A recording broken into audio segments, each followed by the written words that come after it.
So to begin with, thank you all for coming. I have handouts, so um, perhaps Danny and one other volunteer can help with giving out the handouts.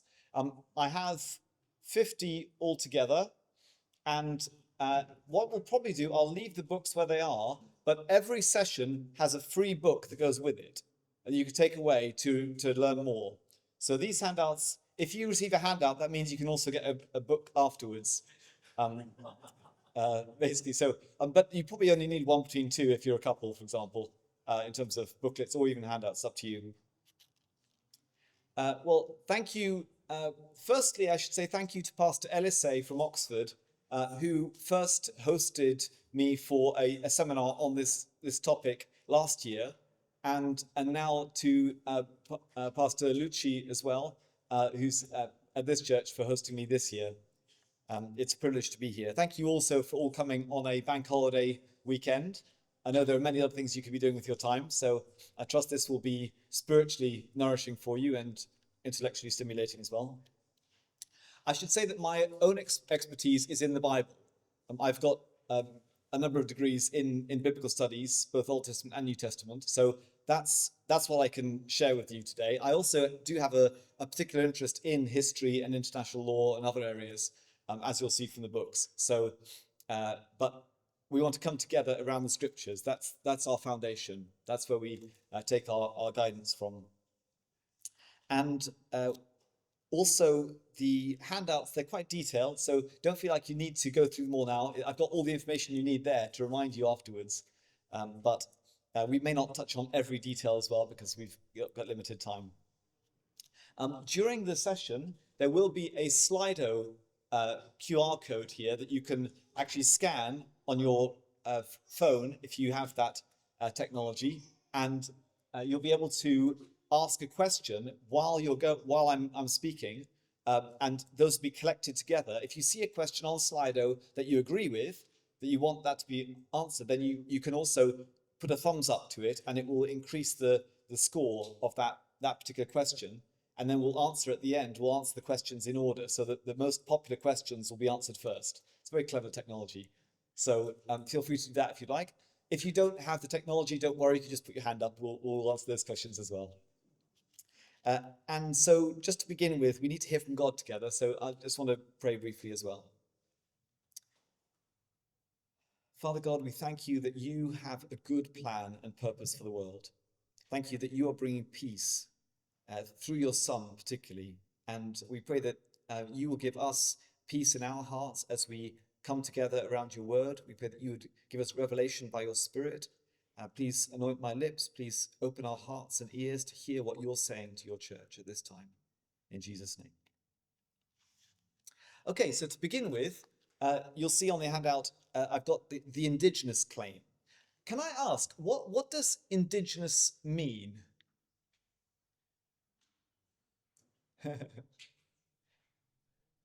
It's any suggestions? Say it again. Born there. Okay, that's a nice understanding. That's fairly close. It's like the genus part of it means origin or birth from there. Indigenous is within the place rather than outside. So yeah, born there is a good thing. I think a lot of people understand indigenous as my roots have always been in a place. Like my great grandfathers came from this place. I'm indigenous here. I belong to the soil, sort of thing. But actually, there's a question whether who can truly claim this. How many of us can say we are from one particular country going back generations? There's always people coming in and going. I mean, as we know in UK now, but also in Romania and other countries, you always have people coming and going. You have migrations of different sorts. Why do you think people make the indigenous claim?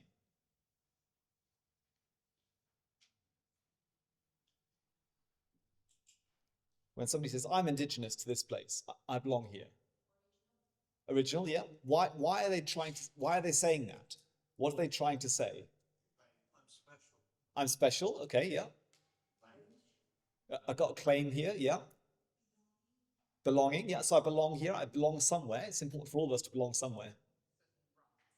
Certain rights, yes. If I'm from here, then I have certain rights, maybe more than others who don't come from here. Yeah,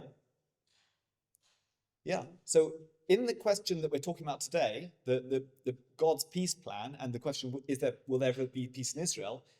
It's really all about this question of indigenous. Who's indigenous to the land? So both sides say we're indigenous, and often there's that understanding, well, if I'm indigenous, then you're not. I was here first. I belong here, and you came later, so you're not as indigenous as I am. It's that competition. It's competing claims. So I thought we'd begin by looking at what the truth is about indigenous. What does indigenous mean? In the Bible, we see Adam to begin with, the very first human.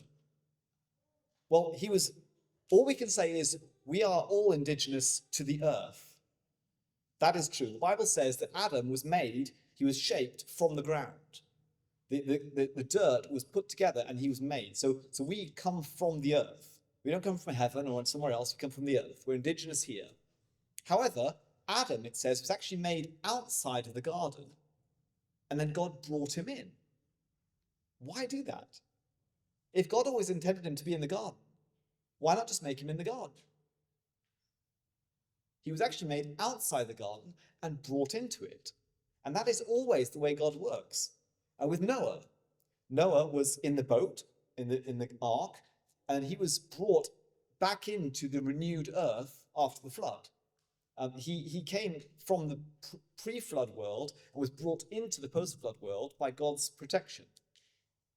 At the Tower of Babel, there were many different. All the family of Noah were gathered in one place in the plains of Shinar, and then from there God scattered them.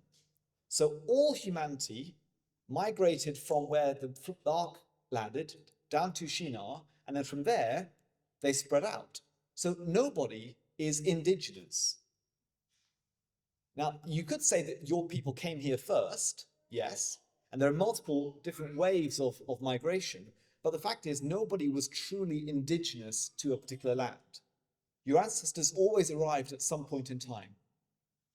And in Genesis 14, there's a fascinating story about when Abraham, or he was called Abram at that time, he defeated the conquest of 4 kings who came against the 5 kings. They came from Mesopotamia. They had authority of that land, and there was a rebellion. They came and they established authority again, but they also defeated a number of giant races, gigantic peoples who lived around the territory of Israel, particularly in the area of Jordan, across the Dead Sea, and also around in the area of Philistia.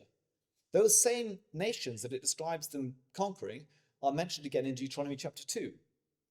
And in each case, God says that, Moses says that God's people replaced those who were there before. So there was conquest and migration. The conquest allowed other people to dispossess those who were there first. And God used that. He gave the land to different people groups. So Amos is a really helpful book to look at how God sees these ideas of migration and immigration and conquest and dispossession. In Amos chapter 9, verse 7, it's convenient to have it all in one book. That's why I thought it would be easier to look at it that way. So Amos 9, verse 7, this is God speaking to the northern kingdom, to the Israelites. And Amos 9, verse 7, God says, "Are you, Israel, not the same? Aren't you the same as the sons of Ethiopia to me? Declares the Lord. Have I not brought up Israel from the land of Egypt, and the Philistines from the island of Crete, and the Arameans from Kir?" We don't know where Kir is, but presumably north or east of Aram or Syria. So what he's saying there is, God is saying, Israel, you're the same as the Ethiopians to me. I work with each of you. And I brought you, Israel, out of Egypt and brought you into this land. But I also brought the Philistines out of Crete and planted them in the area of Gaza. And I also brought the Syrians and brought them from where they were and planted them in the area of Syria. So God is saying that he actually moves people around. He enables migration. He causes migration. He creates nations through this process. In fact, in Acts 17, verse 26, you don't need to turn here, it's on your notes, but in Acts 17, the Apostle Paul says the same thing. So it's not just an Old Testament idea. This is actually part of the gospel. When the Apostle Paul was preaching in Athens to the Greeks, he said in his sermon, God made from one man, which is presumably Noah, after the flood, God made from one man every nation of mankind to live on all the face of the earth, having determined their appointed times and the boundaries of where they live, so that they would seek God. So Paul said very clearly, God has created every nation on the face of the ground. They all came from the same family, but God made every nation on earth. And he determined their appointed times and exactly where they'll live, so that they would seek him. But it's important that the times and the boundaries go together. God establishes borders, but the borders change over time. So, for example, if you think of Jonah, when Jonah was sent to Assyria, to Nineveh, to proclaim God is going to judge you if you don't repent, that was a time when the Assyrian Empire was shrinking. Its borders were being compressed. And they were feeling the pressure, and they were crying out to any god who would listen to them, please help us. We're in trouble here. And that then prepared them to seek God, as Paul says. So when borders are changed, then it causes people to cry out to God, to seek God. And then he listens to them and increases their borders. Borders change over time according to the people's relationship with God. God establishes borders and times for different people groups. So this is a biblical idea. Let's look in Amos chapter 2, verses 9 to 10. We have another example of the immigration, this time of Israel, and what God was doing through that immigration. Amos 2, verses 9 to 10. God says, "Yet it was I who destroyed the Amorite before Israel, even though his height was like the height of trees, of cedars, and he was as strong as the oaks. I even destroyed his fruit above and his root below. It was I who brought you up from the land of Egypt. I led you in the wilderness 40 years, so that you might take possession of the land of the Amorite." So here God says clearly that the Amorites were in the land, they were there before you, but I brought you up from Egypt to get rid of them. And as we see in Genesis chapter 15, God says the sin of the Amorites is not yet as high as it needs to be for me to kick them out. So I'm going to send you away for 400 years, and then it'll be the right time. So migration and dispossession can be actually used by God to judge those who are there, to punish other nations. However, if we look back earlier, this is in the context of what's just gone before in chapters 1 and 2. In chapter 1 and the first half of chapter 2, God addresses all the different nations around Israel. He starts with Syria, Damascus. Then he moves to Gaza, the Philistines. Then he's up north in Tyre, which is Phoenicia, Lebanon. Then he moves to Edom, which is southeast of the Dead Sea. Then he moves to Ammon, which is northeast of the Dead Sea. Then Moab, which is east of the Dead Sea. And then he comes to Israel and Judah. So he's addressing every single one of these different people groups around. And he's saying, I'm going to judge you for this and for that. And it's not always about Israel. God judges these people groups according to how they have behaved, particularly in international law. Look, for example, in chapter 2, verse 1. The Lord says, "For 3 transgressions of Moab and for 4, I will not turn back its punishment, because he burned the bones of the king of Edom to lime. So I will send fire upon Moab." That's got nothing to do with Israel. That's just the wrong way of behaving in international law. So God upholds international law even if it has nothing to do with the people of Israel. God is just. So there are times when conquest or migration breaks the law, and God is the one who upholds the law as well. So we have the combination of those two factors. And so God is actually the one who punishes violations, as we see here. When international law is violated, God can intervene, and God does intervene and punish. However, there's more to come as well. It's not just the present, it's also the future. So Amos chapter 9, verses 11 to 12. Is a famous passage that we see in Acts chapter 15 as well. It's quoted by the Apostle James. And it says, "In that day I will raise up the fallen tent of David, and wall up its breaches. I will also raise up its ruins and rebuild it as in the days of old. so that they may possess the remnant of Edom, and all the nations who are called by my name, declares the Lord who does this. So Amos is saying there's going to be coming a time when God will resurrect, he'll rebuild the house of David, the dynasty, the royal line of David that's been broken down. He'll rebuild it. He'll bring the son of David back up again and make him king so that he might inherit all the nations who are called by my name. So there's coming a time when the king of Israel, the son of David, which is the Jewish Messiah, we recognize him as Jesus, when he will be raised to be king over all the nations of the earth, and he will inherit them. And there'll be a worldwide empire under Jesus' authority. And that fits with Micah chapter 4. Micah chapter 4 says that, and it's the same thing in Isaiah chapter 2. It's found in both places. I prefer the Micah's version because it goes on longer. It extends the picture further. But it says, it will come about in the last days that the mountain of the house of the Lord will be established as the chief of the mountains, raised above the hills, and all peoples will stream to it.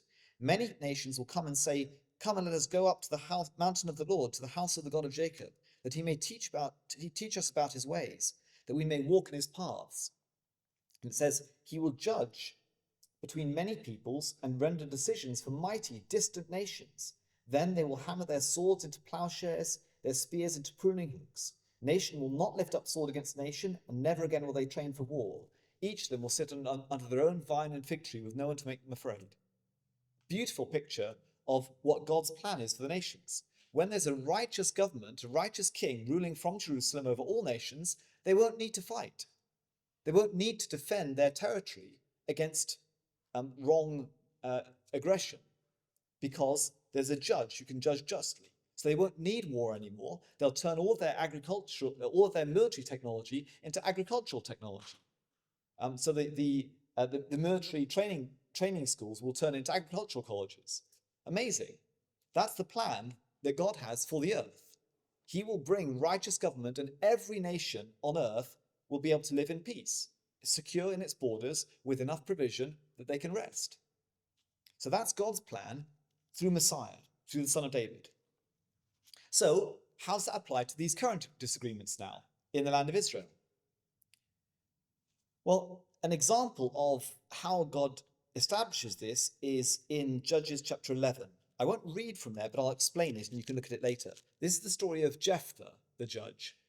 Now, he was chosen by the people when there was an attack from the Ammonites in the east. They came into the Israelites' land, and they were basically threatening them and demanding that they give back this land. And so Jephthah, as the leader of Israel, said to them, why are you doing this? Why are you attacking us? They said, well, when you came out of Egypt, you stole our land and we're taking it back right now. And Jephthah says, hold on a minute. Let me just go through the history with you. When we came out of the land, out of Egypt, we came to the south, to Edom, and God said, you can't take any of Edom's land. So we went all around Edom. Then they got to Moab. God said, you can't take any of Moab's land. They wouldn't let us come through, so we went all the way around. We couldn't go into Ammon either, and we weren't allowed to take any of Ammon's land. So we went around Ammon. Then we got to the Amorites. They had no relation to us at all. They attacked us. We defended ourselves and took their land, and that's where we're living now. It never belonged to you. It was Amorite when we conquered it. So why are you attacking us? And there was no response. The Ammonites didn't even care to respond. So then Jephthah went to war with them and defeated them, kicked them out.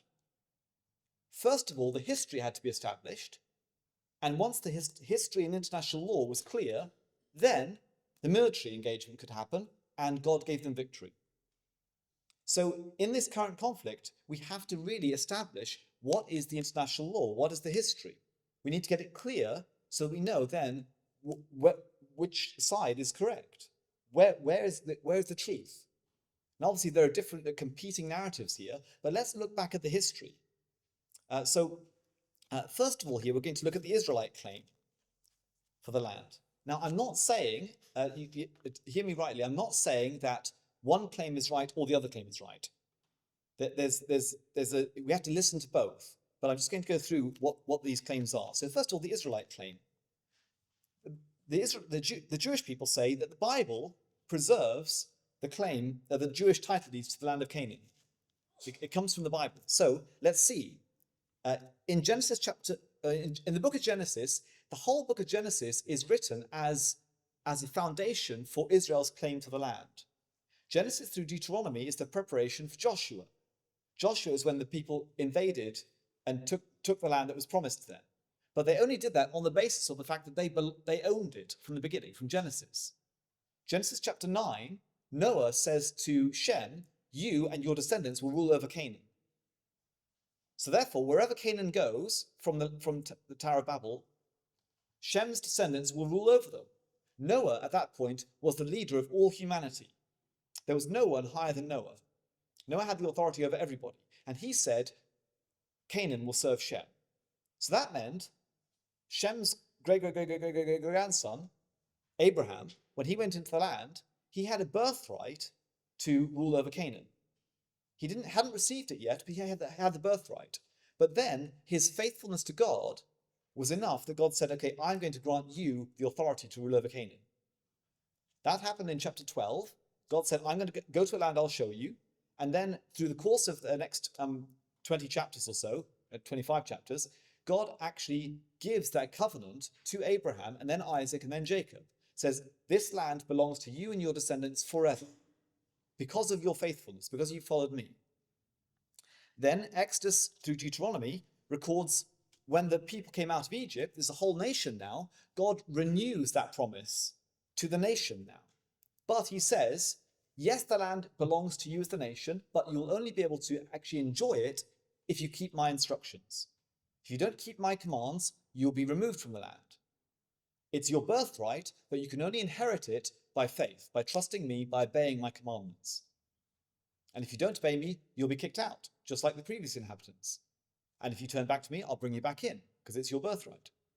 That's what Exodus to Deuteronomy is saying. And we can go into that in more detail in questions if you'd like. Joshua and 2 Samuel record the conquest of that land, following the birthright that they had. Joshua, first of all, came in and took the land. They defeated the enemies.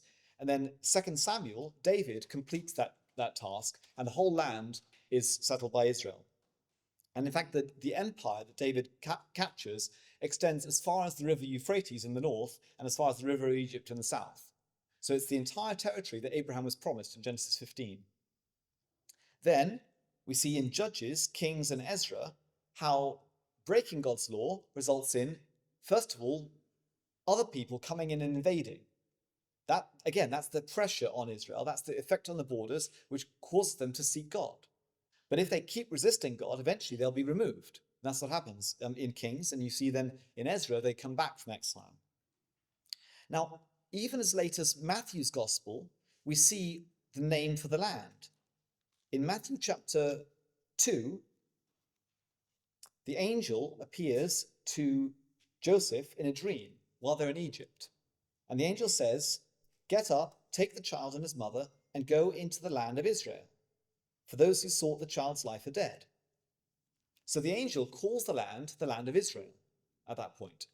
Now that includes both Judea, where he's first going to try and go into, and Galilee, where he actually ends up moving to later, where Nazareth is. So both Judea and Galilee are part of what is called the land of Israel in the New Testament by the angel. That's the name for that whole territory at that point. It carries this name, Israel or Judah, Yehud, Judea. These are ethnic names for Israel and his son Judah. It carries these names from as early as 1200 BC. Pharaoh Mereneptah we have an inscription where it refers to the land of Israel. It refers to the people group of Israel, I should say. The people group of Israel in that land.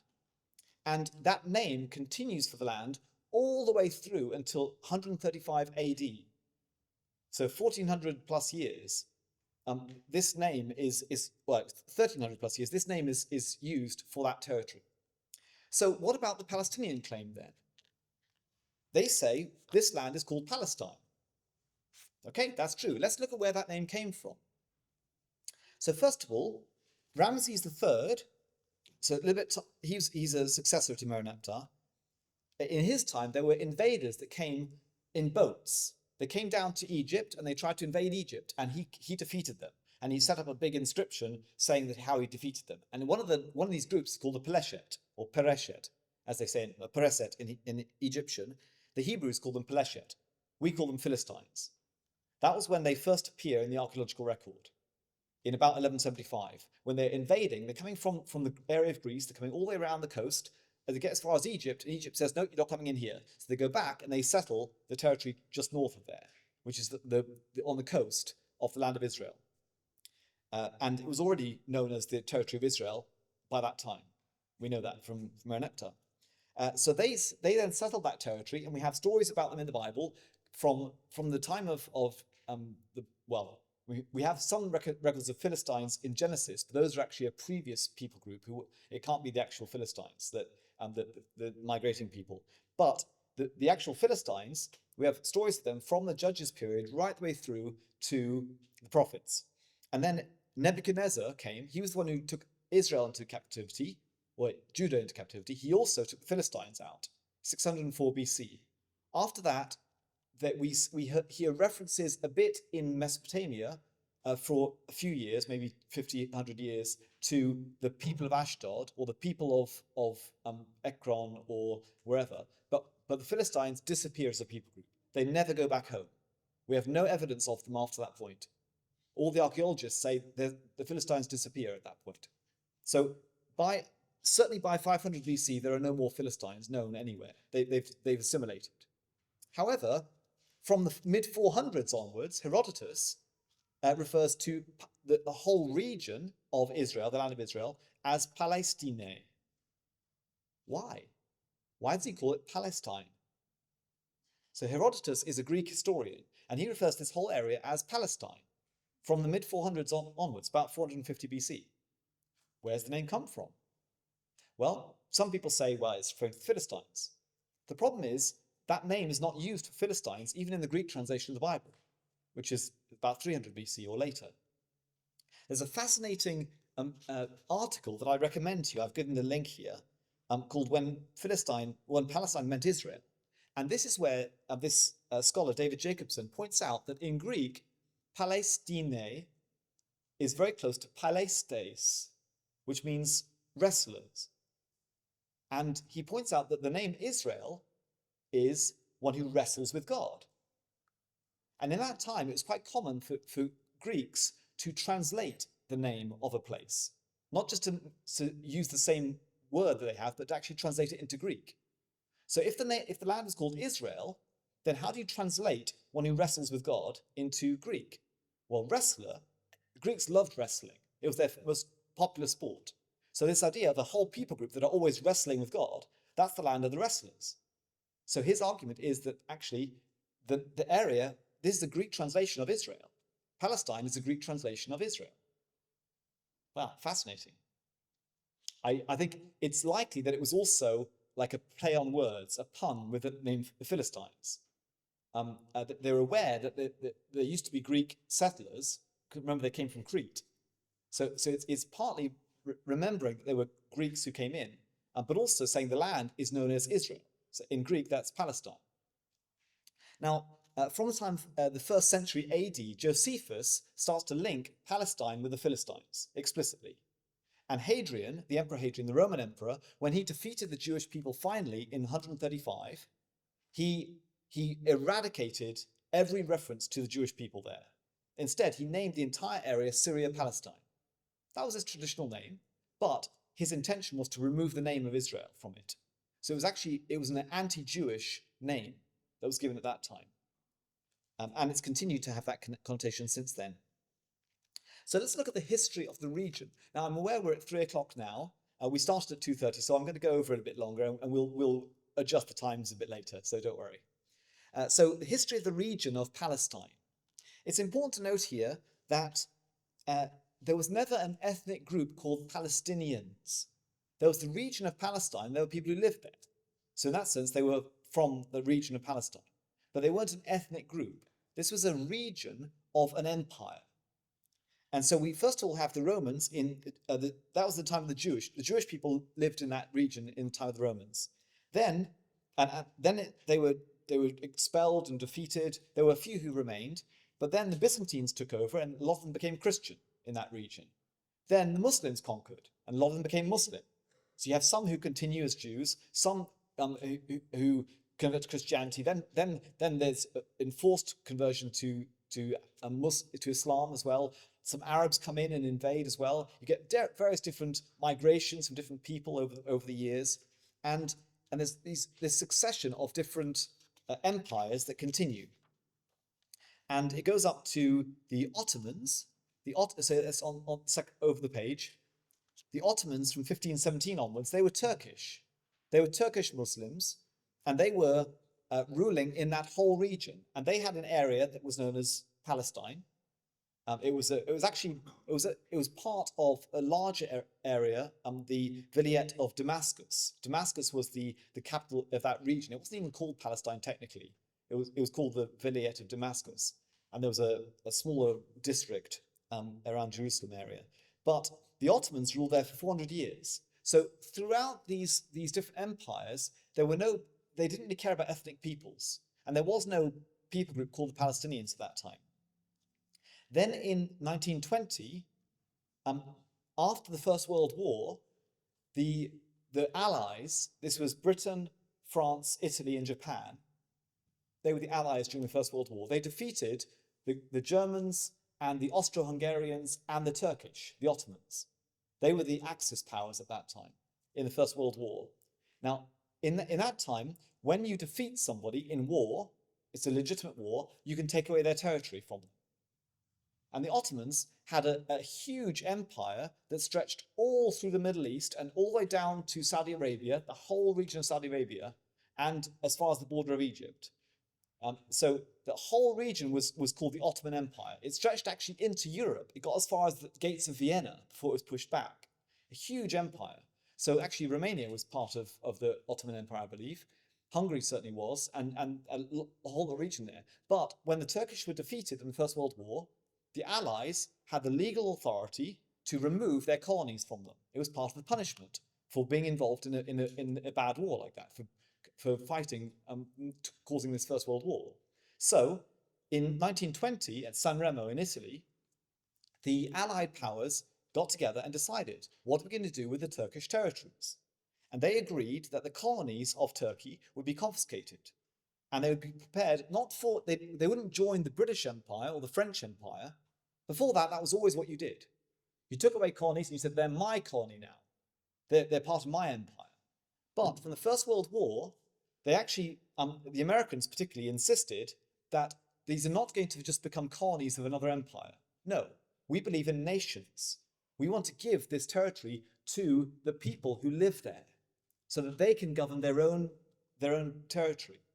That's a very advanced thing to say. That's a very modern idea of valuing indigenous peoples. The point was, though, in San Remo, they recognized it's not just the Arabs who are indigenous to the land, it's also the Jews. Both groups need territory to live in. And actually, interestingly, the previous year in 1919, the Arabs and the Jews had signed an agreement. The Chaim Weizmann for the Jews and Prince Faisal for the Arabs had signed an agreement in London, actually, and it was an agreement basically saying, we accept each other's claims side by side. You're going to have an Arab homeland stretching from Syria and Iraq all the way down to Saudi Arabia, and we're going to have a Jewish homeland in that little strip of land where we always had a Jewish homeland in the past. And both groups signed, agreeing, saying, yes, we approve each other's claims. When they presented their claims at the Versailles conference, the Paris Peace Conference, they actually said, we support the Arabs' claims, we support the Jews' claims. They were agreeing with each other. However, so at that point, then the Allied powers agree that the Jewish people deserve a homeland as well, a national home in that territory of Palestine. And if you see on this map, Palestine is the entire area surrounded by the big black line. That's all Palestine. At that time, Palestine meant what is currently Jordan and Israel. The whole territory was called Palestine. That was the region of Palestine in the First World War. And so Palestine was set aside for a Jewish national home. However, And actually, so this Jewish national home, the understanding was it'd be a Jewish national home with minorities protected. The civil and religious rights of minorities would be looked after. Non-Jewish people groups in the land, they would be protected under law. It'd be a Jewish homeland, and then there'd be protection for all the minorities. So that was the understanding what Palestine was set aside for. And this was an international law agreement. It was agreed between the different countries. And actually, the Allies signed a treaty with Turkey. Turkey agreed, yes, we will give up our territory to you. You can look after it to prepare it for independence. Turkey actually signed an agreement. We surrender our territories. We surrender our colonies. You can distribute them. And they did. They prepared them for rule. The British Mandate in 1922, I should just say that map comes from this book. So this book gives a lot more information about the actual historical background. In 1922, the British Mandate was established. That was by the League of Nations. The whole what was the predecessor of the United Nations. In that time, it was called the League of Nations. They agreed in 1922, all of them unanimously, no objections. They all said, yes, Britain, you can look after that territory and give it to the indigenous people, prepare the indigenous people to rule there. However, at that point, Britain asked, can we cut that land in half? Well, actually, not exactly half. 3/4 one side, 1/4 the other side. 77% we want to give it as an Arab homeland. And we're going to cut it right down the Jordan River. And this is Churchill who did this in 1921. He was the foreign secretary at the time, the colonial secretary. He signed this agreement. He said, okay, we're going to give all of that territory to the Arabs for an Arab homeland, and then the Jews can have the Western Palestine. They can have the Jewish bit from the Jordan River to the sea. That's going to be for the Jewish homeland. Again, this is the two-state solution from the very beginning. This is 1922. The two-state solution was established. An Arab homeland alongside a Jewish homeland. That was what they'd agreed in their signed agreement in 1919 as well. And so during that time, the Jews there were no Jews allowed to live in Transjordan, but in the Western Palestine, the non-Jews were welcome. By law, they were allowed to be there. And so during that time, the British allowed free Arab immigration into the land. They didn't care about the borders, about Arabs coming in. But there were very strict rules about the Jews coming in, because they knew that the local Arabs did not like Jews. So they had to keep the peace. They worked very carefully, and they said, oh, there are only this number of Jews allowed to come in each year. Before the Second World War, of course, Jews are fleeing from Europe, running away from Hitler and the Nazis. And there are many coming in, and so much so that there were problems, there were inter-community conflicts. The Arabs hated this idea that Jews were coming into the land again. They really did not like the idea that Jews would have a homeland. We'll talk about why later.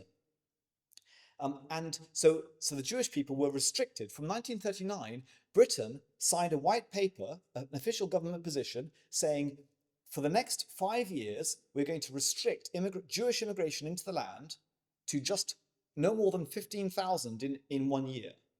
So 45, let's see, 60, 15, 30, 45, 60, 75, no more than 75,000 Jewish people in the next 5 years are allowed to immigrate. Remember what time that was? 1939, for the next 5 years, Jews were restricted from the one land where the British Mandate had legally required the British government to encourage Jewish immigration. The British had an official responsibility to the United Nations at the time to welcome Jewish immigration into that land. And yet, in 1939, we as a country signed a white paper saying we're going to restrict Jews from coming in. We basically slammed the doors of Palestine against the Jewish people. They had nowhere to go. They were trapped in Europe. So we bear a burden of responsibility for what happened to the Jewish people in Europe at that time, because we didn't give them an escape route. The one place in the world where they had legal right to emigrate, they were not allowed. And actually, by the end of the war, there was still a number of these visa permits that were still unused. However, Britain continued this after the Second World War as well. All the way up to 1948, we prevented Holocaust survivors from getting back to the land. We sank their ships. We sent the Jewish people who managed to get to the land, Holocaust survivors, we took them back to Germany and stuck them into camps, Bergen-Belsen being one of them, which is no longer a concentration camp, But the idea of Jewish Holocaust survivors going back to the places they'd been interred in concentration camps, even if they were looked after better, it's still horrific what we did to the Holocaust survivors. We would not allow them to come into the land. Now that's because we had given up on this idea of a Jewish homeland. We thought, no, there's no way. It's all going to be Arab. The Arabs will never accept Jews there. So that was the British position, sadly. But during that time, the Palestinian was a term for the Jewish people. The Jewish people called themselves Palestinians. So, for example, Palestine Post at the time, the newspaper, it was called Palestine Post. It was a Jewish newspaper. It then, in 1948 or 1949, changed its name to the Jerusalem Post, as it is today. But Palestine was the Jewish homeland at that point. Palestinians were Jews. And Arabs preferred the name Arab. They said, we're not just from this place, we're part of the bigger Arab world. We're part of the Arab people. It's not just this area. The Arab homeland encompasses the whole Middle East. It should all be Arab. We're just Arabs. There was no Palestinian identity during the Palestinian Mandate. There was increasingly a political desire for Arabs to be kind of governing themselves in that territory. But they didn't call themselves Palestinians as such. They didn't see themselves as an ethnic people. They were part of the Arab people. And that continues today. See a bit later. So then, in May 1948, finally, the British said, we're going out. We're leaving. We can't cope with this anymore. It's too complicated. We can't be policemen between the Jews and the Arabs. The Arabs had kept massacring the Jews, and the Jews were then had militias that were fighting back and trying to defend themselves and trying to push the British out. The British were preventing them from being independent. That was what they'd been promised, independence. We as Britain were preventing them from being independent now. Eventually, Britain said, we'll get out of here. We asked the United Nations, you decide what happens. The United Nations said, okay, how about we divide this quarter of the land even more? We'll cut it up into 4 pieces, or 6 pieces actually. We'll give parts of it to the Jews, parts of it to the Arabs. The Jews said, yes, please, we'll take anything. Doesn't matter how small, we'll take it. The Arabs said, no way, we're never letting any Jewish territory in the land. And so, on the basis of that decision, Britain left. Now that was just a suggestion by the United Nations. The General Assembly cannot make laws. The General Assembly can only make recommendations. Only the Security Council can make laws, and only under certain conditions. This was a General Assembly resolution saying, how about you divide the land between Jews and Arabs? The Jewish people said, yes, we'll take it. So then they declared independence in May 1948. And at that point, the Jewish homeland took on the name Israel. So no longer was it called Palestine, it was called Israel. Well, now that name Israel, so that name Palestine, was allowed to be used by others. It took about 10, 15 years before it started to be used as the name Palestinians. But the Israelis now, the Jews were Israelis, so they didn't call themselves Palestinians. However, on the day that they declared independence, 14th of May 1948, the next day, 5 Arab armies attacked from every direction. The Egyptians, the Lebanese, the Syrians, the Jordanians, and the Iraqis. They all attacked in one day from every side. Journalists were gathered in Jerusalem to witness the birth and death of the Jewish state. That's what they expected. There's no way Israel will survive. However, over the next number of months, Israel somehow survived, and it actually took more territory than they'd originally expected. And interestingly, Jordan, was called Transjordan at that time, they invaded. They took what they called the West Bank. They were never given territory in the land of Western Palestine. It was never theirs. But instead, they invaded and they conquered territory, and they included Jerusalem under their territory. The Israeli army tried desperately to get back to Jerusalem. They got as far as the old city, but they just couldn't quite get there. And then that was where the green line was drawn for the West Bank later. We'll come on to that more in the next talk. However, it's important to see in the Declaration of Independence, signed in May 1948, this is what the Jewish people said to the Arabs. Okay, this is what they said in the Declaration of Independence. They said, we appeal in the very midst of the onslaught launched against us now for months to the Arab inhabitants of the State of Israel to preserve peace and participate in the upbuilding of the state on the basis of full and equal citizenship and due representation in all its provisional and permanent institutions. They said, we as the state of Israel, the Jewish state, we welcome our Arab inhabitants. Please stay. Please build up this state. We want you as part of our state. They were not trying to force them to leave.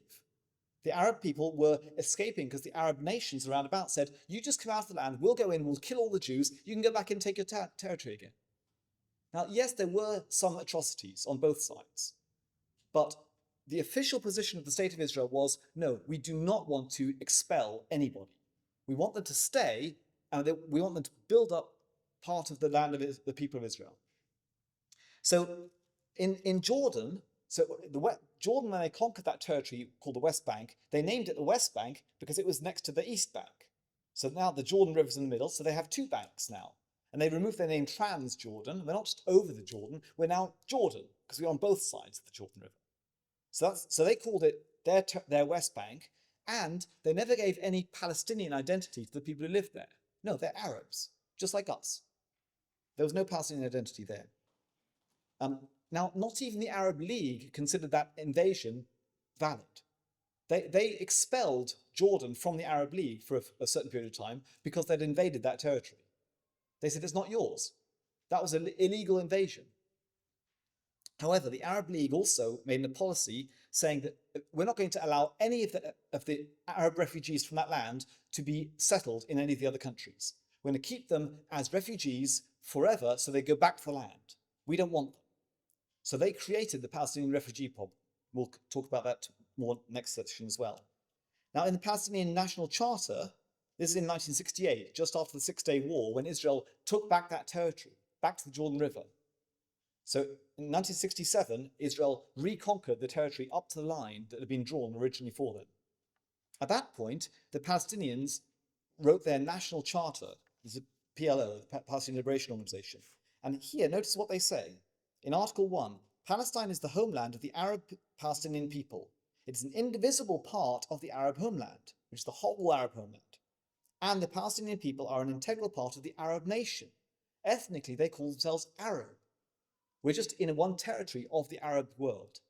So the question is, who are the Palestinians?